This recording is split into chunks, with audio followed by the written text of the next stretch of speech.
Channel English club with Shariful. Viewers, আজকে আমরা আরো একটি গুরুত্বপূর্ণ লেসন নিয়ে আলোচনা করব। এই লেসনে এমন কিছু তথ্য শেয়ার করব যেগুলো আপনারা এর আগে আর কখনোই শিখেন নাই। ভিউয়ার্স, বা আপনি বলবেন, আরে সাবজেক্ট আবার প্রকার আছে নাকি? সাবজেক্ট কত প্রকার? সাবজেক্টের প্রকার আছে নাকি? সাবজেক্ট কত প্রকার হতে পারে? এগুলো কি? ভিউয়ার্স, যদি জানতে চান তাহলে পুরো ভিডিওটি শুরু থেকে শেষ পর্যন্ত দেখতে থাকুন। ভিউয়ার্স, আজকে আমরা সাবজেক্টের প্রকার নিয়ে আলোচনা করব। আপনারা হয়তো অনেকেই জানেন না যে সাবজেক্টের আসলে প্রকার রয়েছে। ভিউয়ার্স, সাবজেক্ট তিন প্রকার। সাবজেক্ট তিন প্রকার। Viewers, single subject, compound subject, employed subject. Single, compound, employed. Viewers, যখন কোনো বাক্যের সাবজেক্ট একটি মাত্র শব্দ নিয়ে হয়ে থাকে তখন সেটিকে সিঙ্গল সাবজেক্ট বলে। যেমন Rana school, I go to school, I go to school. দেখেন এই বাক্যের সাবজেক্ট আই, একটা শব্দ। তাহলে যে বাক্যের সাবজেক্ট একটি শব্দ নিয়ে হয়ে থাকে সেটাকে সিঙ্গল সাবজেক্ট বলে। এখন কম্পাউন্ড সাবজেক্ট কাকে বলে? দুইয়ের অধিক। যখন দুইটা শব্দ বা দুইটা শব্দের বেশি শব্দ সাবজেক্ট হিসেবে ব্যবহৃত হয় তখন ওই বাক্যের সাবজেক্টকে কম্পাউন্ড সাবজেক্ট বলা হয়। ভিউয়ার্স, আপনি হয়তো বলছেন কম্পাউন্ড সাবজেক্ট, কখনো তো শুনিনি। সিম্পল, কমপ্লেক্স, কম্পাউন্ড সেন্টেন্স শুনছি, কিন্তু কম্পাউন্ড সাবজেক্ট তো কখনো শুনিনি। ভিউয়ার্স, হ্যাঁ, কম্পাউন্ড সাবজেক্ট রয়েছে। মনে রাখবেন, একটি শব্দ সাবজেক্ট হলে সেটি সিঙ্গল সাবজেক্ট। দুই বা তার অধিক শব্দ যদি সাবজেক্ট হিসেবে ব্যবহৃত হয় তাহলে সেটি কম্পাউন্ড সাবজেক্ট। কেমন? চলুন আমরা দেখি। You, he, and I went there. যেহেতু এই বাক্যে ভার্ব হচ্ছে ওয়েন্ট, তাহলে ভার্বের আগের অংশটি সাধারণত সাবজেক্ট হয়ে থাকে। তাহলে বাক্যের সাবজেক্ট হচ্ছে ইউ, হি, অ্যান্ড আই। তাহলে ভিউয়ার্স, তিনটা শব্দ, তিনটা প্রোনাউন এখানে দেখেন, ইউ, হি, অ্যান্ড আই। তিনটা প্রোনাউন এন্ড শেষে এন্ড প্রোনাউনটি এন্ড দিয়ে যুক্ত হয়ে মোট চারটা শব্দ সাবজেক্ট হিসেবে বসছে। সুতরাং দুইয়ের অধিক, দুইটা হলো কম্পাউন্ড, দুইয়ের অধিক হলো কম্পাউন্ড। সুতরাং দেখেন দুইয়ের অধিক শব্দ সাবজেক্ট হিসেবে ব্যবহৃত হয়েছে, সুতরাং সেটি কম্পাউন্ড সাবজেক্ট। দেখেন, কামাল এন্ড রহিম আর বেস্ট ফ্রেন্ড। বা বলতে পারেন Kamal and Rahim go to school together. দেখেন এই বাক্যে গো ভার্ব, ওই আগের বাক্যের ভার্বটা ছিল আর। দেখেন ভার্বের আগে সাথে সাবজেক্ট থাকে কামাল এন্ড রহিম, দুইজন। তাহলে দুইজন বা দুইয়ের অধিক, তাহলে সেটি দুইটা হলে কম্পাউন্ড সাবজেক্ট, দুইয়ের অধিক হলো কম্পাউন্ড সাবজেক্ট। একটা হলে সিঙ্গল, দুইটা বা তার অধিক হলে কম্পাউন্ড সাবজেক্ট। ভিউয়ার্স, আমরা এখন ইমপ্লয়েড সাবজেক্ট নিয়ে আলোচনা করব। আসলে ইমপ্লয়েড সাবজেক্টটা কি? যে বাক্যের সাবজেক্টটা আন্ডারস্টুড থাকে, সাধারণত উজ্জ্বল থাকে, সেটাকে ওই বাক্যের ওই সাবজেক্টটাকে ইমপ্লয়েড সাবজেক্ট বলে।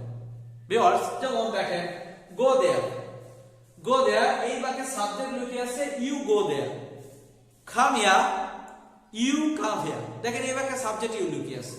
তাহলে যে বাক্যের সাবজেক্ট সাধারণত লুকিয়ে থাকে ওই বাক্যে ওই সাবজেক্ট লুকানো যে সাবজেক্ট সেটাকে ইমপ্লয়েড সাবজেক্ট বলে।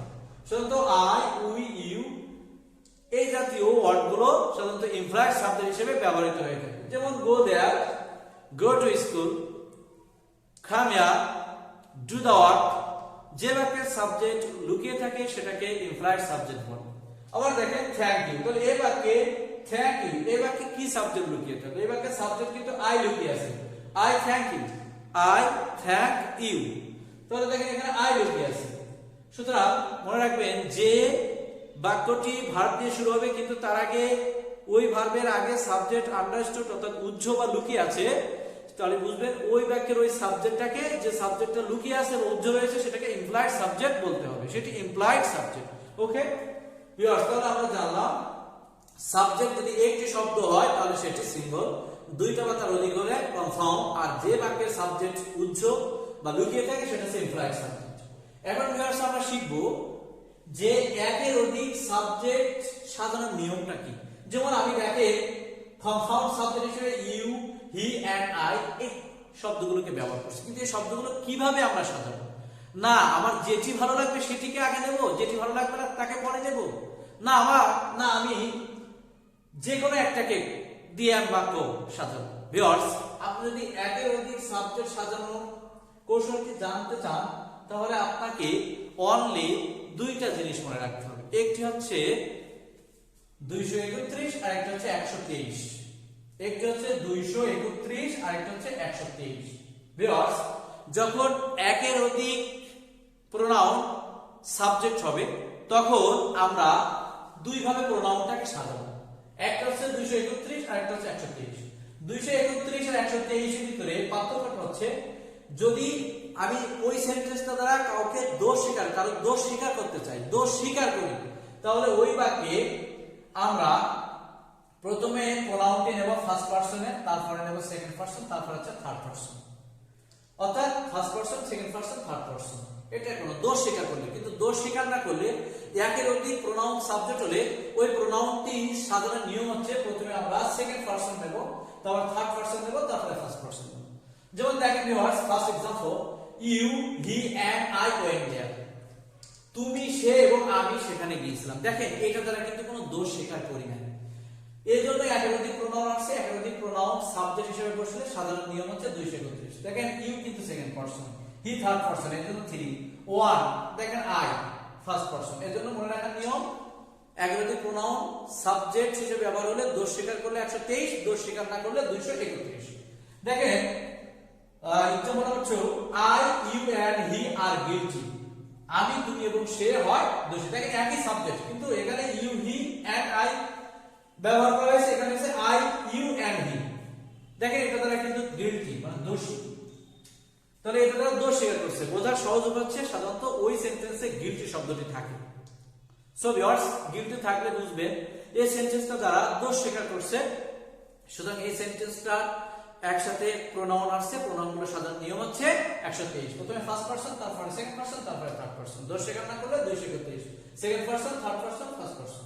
সো ভিউয়ার্স, যদি কারো পারসন নিয়ে কোনো ধরনের সমস্যা থাকে আপনারা অবশ্যই কমেন্ট বক্সে লিখে জানাবেন। আমি পারসনের উপর আরো একটা ভিডিও তৈরি করে আপনাদের পারসন সম্পর্কে যত ধরনের উইকনেস আছে সেটা দূর করার চেষ্টা করব।